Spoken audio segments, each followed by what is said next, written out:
का नागरिक। हाँ, मैं उस भारत का नागरिक हूँ जहाँ आज भी 5000 साल पुरानी सभ्यता का पालन होता है। मैं उस भारत का नागरिक हूँ जहाँ 50 मील पर लोगों का पहनावा और मजहब बदल जाता है। मैं उस भारत का नागरिक हूँ जिसे अपने भूगोल के पहले इस ब्रह्मांड का भूगोल समझ आया था। India is already a connected nation. और मैं उस भारत का नागरिक हूँ जिसके होठों में गंगा और हाथों में तिरंगा है। मैं उस भारत का नागरिक हूँ जो हर ठुकराए हुए की शरण स्थली बन जाता है और 7 समुंदर पार के लोगों को भी ब्रदर एंड सिस्टर कह के बुलाता है। यही प्रेम की पूज्य भूमि भारतवर्ष कहलाता है, भारतवर्ष कहलाता है। नमस्कार, मैं मोहम्मद सैफ, मंचस्थ मान्यवर, सम्माननीय प्रबंधक महोदय, सम्माननीय प्रधान सर एवं समस्त गुरुजन, बाहर से आए हुए व्यक्तिगण और उपस्थित युवा शक्ति को आज के इस दिवस की बहुत बहुत बधाइयां देता हूं। मैं इस पर्व के उपलक्ष्य में आप सभी के साथ राष्ट्र निर्माण पर कुछ बातें करने आया हूं। आओ चलो चलकर आगाज करते हैं, आओ चलो चलकर आगाज करते हैं। जो चल रहा है उसे छोड़कर एक नई शुरुआत करते हैं। आजादी अभिव्यक्ति की लड़ाइयां तो बहुत लड़ ली हमने, कि आजादी अभिव्यक्ति की लड़ाइयां तो बहुत लड़ ली हमने। आओ चलो राष्ट्रहित एवं राष्ट्र निर्माण पर कुछ बात करते हैं।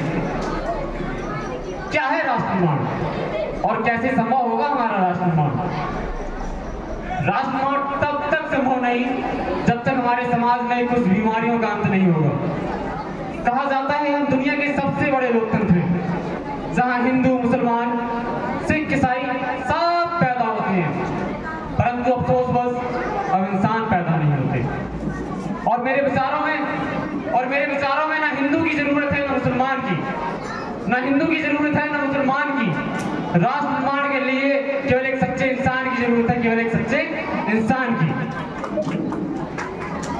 और बात की जाए शैक्षिक वर्ग की, तो जहां एक और हमारे पास IIT, IIM और NIT जैसे शिक्षण संस्थान हैं, वहीं दूसरी ओर इस देश के गरीबों को बेरोजगारी की जमात में खड़े करने के लिए उनके हाथों में सर्व शिक्षा अभियान का झुंझुना पकड़ा दिया जाता है।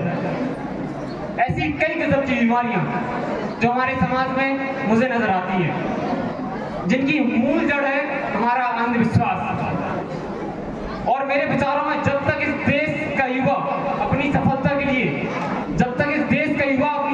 लिए मंदिर मस्जिद में जा जाकर रिश्वत लगाता रहेगा और यही शैक्षिक वर्ग ही बिल्ली के रास्ता मात्र काट जाने पर खड़ा होता रहेगा और हमारा देश का युवा ही अपनी जाति, अपनी धर्म को ऊंचा मानकर दूसरे की जाति, दूसरे की धर्म की अवहेलना करता रहेगा, तब तक ना तो हमारे देश का राष्ट्र निर्माण संभव होगा और ना ही हम एक विकसित भारत कहला पाएंगे।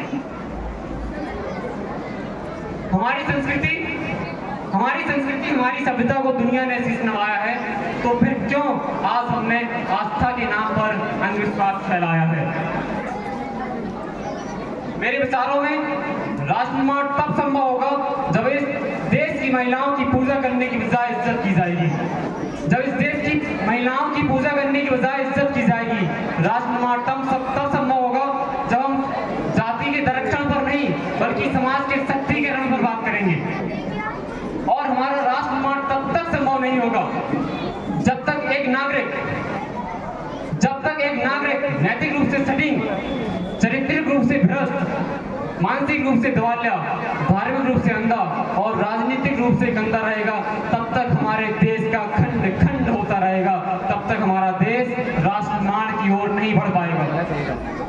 बड़ी बड़ी बातें नहीं, हमें छोटी छोटी कोशिशें करनी होगी।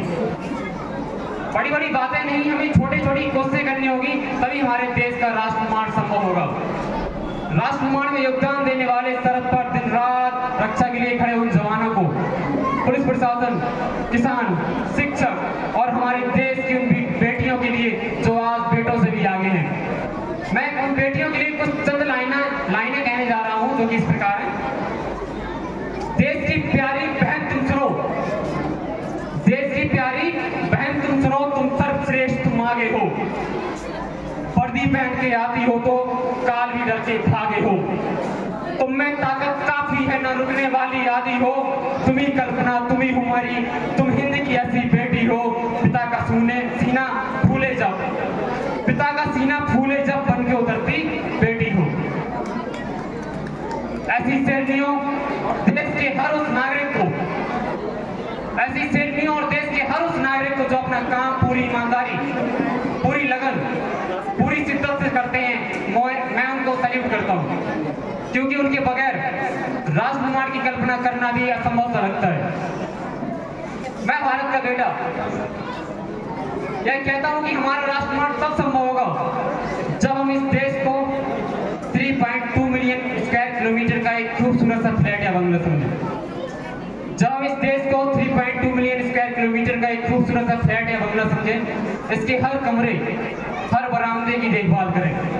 इसके अंदर अगर लड़ाइयाँ दंगे होते हैं तो उनकी वीडियो बनाकर उन्हें वायरल करने की बजाय उन्हें सुधारने की कोशिश करें और एक परिवार भांति मोहब्बत से रहें और हमारे राष्ट्र के हित के बारे में हमेशा सोचें। तो अंत में मैं बस इतना कहूंगा कि मेरा हिंदुस्तान महान था, महान है, महान रहेगा। मेरा हिंदुस्तान